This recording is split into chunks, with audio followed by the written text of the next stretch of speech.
मेहर लगाया, मेहर को इकट्ठा किया, नारायण के जल को छिड़का। नारायण का जल बोल रहा हूं, समझ आ रही ना कि जल कौन है? नारायण।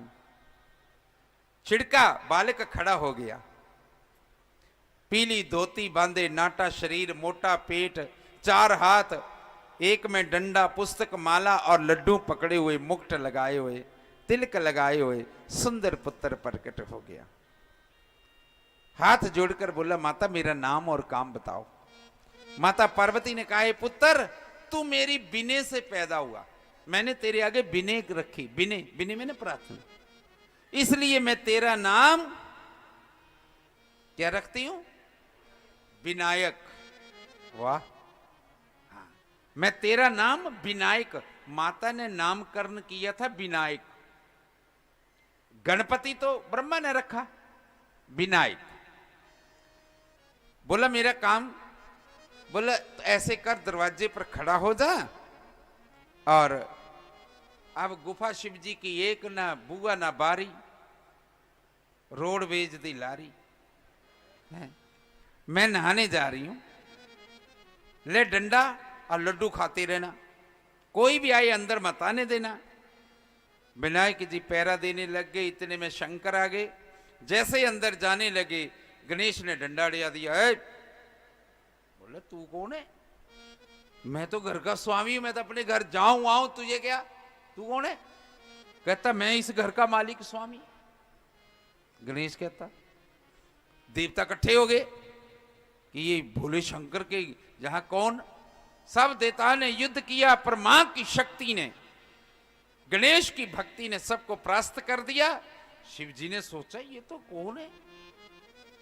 अंत में भगवान भोलेनाथ ने त्रिशूल को छोड़ा और त्रिशूल गई और उस गणपति की, उस गणेश की, उस विनायक की मुंडी वो गिरी।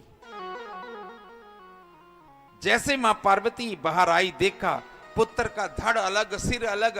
पता चला कि शिवजी ने इसकी सिर को काटा। एक पिता ने क्रोध से देवी भर गई और 9 देवियों को प्रकट कर लिया। हे देवियों, एक पिता ने अपने पुत्र का हत्या करी है, मेरी आज्ञा से त्रिलोकी में जितने भी पुत्र पैदा हुए सबकी गर्दन धड़ से अलग कर दो। सारे देवता घबराए, प्रार्थना करने लगे, देवी प्रपन्नार्ति हरे प्रसीद। माता जगतो अखिलेश्य प्रसीद विश्वेश्वरी पाय विश्वम तुमेश्वरी देवी चराचर। हे मां, ऐसा करोगी तो गड़बड़ हो जाएगा। तब शिवजी ने कहा, देवी शांत, मैं तेरे पुत्र को जीवित कर दूंगा। देवी ने कहा जीवित कर देंगे? सब देवियों को कहा समाहित हो जाओ मेरे में।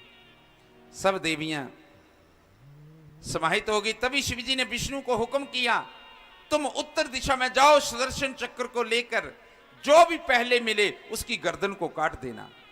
विष्णु जी गए, सबसे पहले हाथी मिला। ये भी एक बड़ी बड़ी कथा है, लेकिन मैं शॉर्टकट में चल रहा हूं कि ये हाथी कौन था? ऐरावत था। श्राप किसको मिला था? दुर्वासा का, कि एक दिन के लिए तुम, क्योंकि मेरी दी हुई माला तो उन्हें लटका के फेंकी, ये कथा है। हाथी के सिर वाला, जैसे ही विष्णु हाथी के सिर वाले वो लेकर आए सूंड, भगवान बोले शंकर को दिया। शिव ने उस हाथी के मस्तक वाले गर्दन के ऊपर अमृत मला। अमृत कहां से है शिव जी के पास? जोर से बोलो।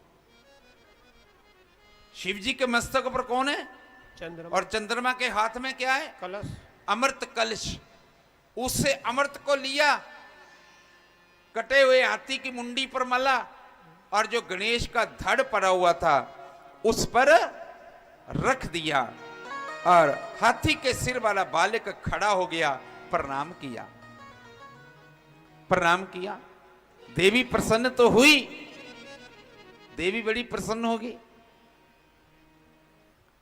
और पर कहा स्वामी, मेरे बेटे की जो ये गर्दन आपने तो लगा दी, सूंड वाला गणपति तो आ गया, हाथी के मस्तक वाला तो आ गया, लेकिन स्वामी ध्यान देना ब्रो, अंतिम पॉइंट, आपकी त्रिशूल ने इस मुंडी को भी काटा है। गणेश की मुंडी पड़ी थी ना असली, ध्यान देना, असली मुंडी तो पड़ी थी ना वहां। हे स्वामी, आपकी त्रिशूल ने इस मुंडी को तो काटा है, तो आपकी त्रिशूल ने छुआ, क्या ये अमर नहीं हुई? ये तो अमर होनी चाहिए। हे स्वामी, मैं स्वीकार करती हूं हाथी के मस्तक वाले अपने बेटे को, पर मेरे बेटे की इस मुंडी का भी कुछ करिए। तब शिवजी ने उस मुंडी को उठाया, ध्यान देना, उस मुंडी को उठाया और शिवजी चंद्रमा से बोले, हे चंद्रमा, तेरे हाथ में जो अमृत कुंभ है, सुधा है, ये ढक्कन के बिना है। ये क्या है? तुम लोगों ने रखे हो नारियल कलश के ऊपर कि नहीं? ये ढक्कन के बिना है, ये ठीक नहीं लग रहा है, इसको नीचे करो। चंद्रमा ने अमृत कुंभ को आगे किया और शिवजी ने गणेश की असली सिर को उठाकर उस कलश पर रख दिया। देवी पार्वती ने आशीर्वाद दिया। देवी पार्वती ने कहा, मैं आशीर्वाद देती हूं। भोलेनाथ ने कहा, आशीर्वाद देता हूं कि जो भी सुहागन स्त्री व्रत करेगी वह तब पूरा होगा। यही कारण है माताएं करवा चौथ का व्रत करती हैं। बात समझ आ रही क्या? बूढ़ियां हो गई व्रत करती करती, छननी में मुख को देखती देखती, लेकिन आज तक, सच बताओ, आज तक पहले किसी ने बताया?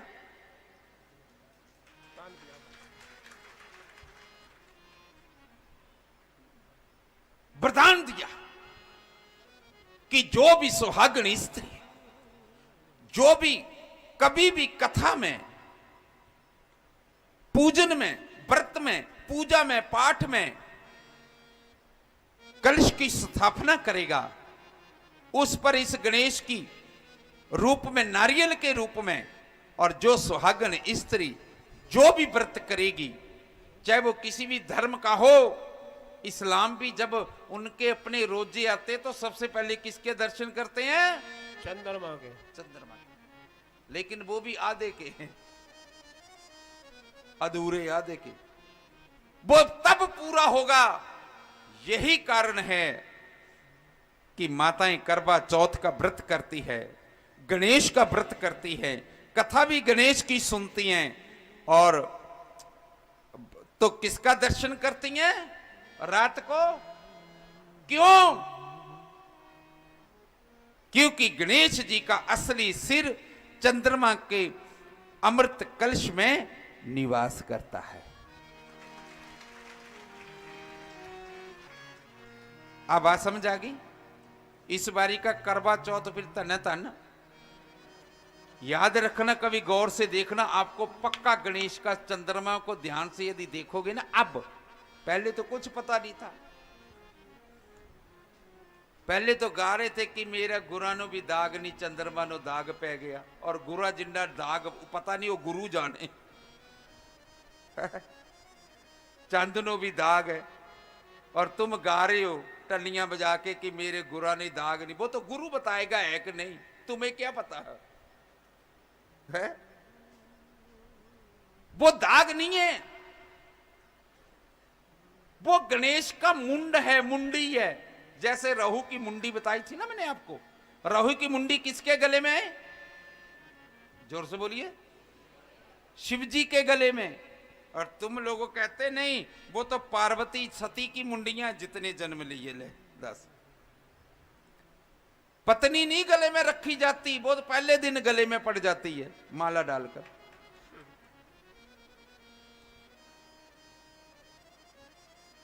गणेश का असली से शिव के मस्तक में पर बैठे चंद्रमा, और चंद्रमा के हाथ में कुंभ। इसलिए चंद्रमा को क्या करती हैं देवियां? सूर्य को तो अर्घ देती हैं पिंडी को, पर चंद्रमा को भी क्या करती हैं? अर्घ देती हैं, अर्घ्य। तो वो अर्घ्य वो इसलिए है कि जो चंद्रमा वो कुंभ है, वो अमृत है, और उस कुंभ के ऊपर क्या रखा है? गणेश की असली सिर। मस्तक वाला तो नकली है, वो तो हाथी का है। असली सिर कहां है? चंद्रमा के पास। और गौर से देखोगे, देखना कभी अभी पूर्णिमा का चांद आएगा, आपने ध्यान देना, उसमें गणेश की आकृति बन जाएगी। अभी तक नहीं तुमने देखा, अनुभव नहीं किया। और उस आकृति को डायरेक्ट देखोगे तो किरणें आती हैं। सूर्य का ग्रहण कैसे देखते हैं? एक्सरे में। और माताएं करवा चौथ में दीदार किसमें करती हैं? है? छन्नी में, है ना? क्यों? ऐसे देख ले, ऐसे देख ले, मतलब ऐसे सीधा ही देख ले, या ऐसे चुन्नी में देख ले, है? छन्नी में, ताकि वो आकृति दिखे। कारण ये है। और चंद्रमा को ही तो देखना है, और आप वाले चंद्रमा तो ग्रहण रोज तुम्हारे पास है, उसको उसी दिन देखना है। वो तो तुम्हारे पास है, उस दिन कोई बड़ा देख रहा तुमने उसमें छन्नी में। वो दिल में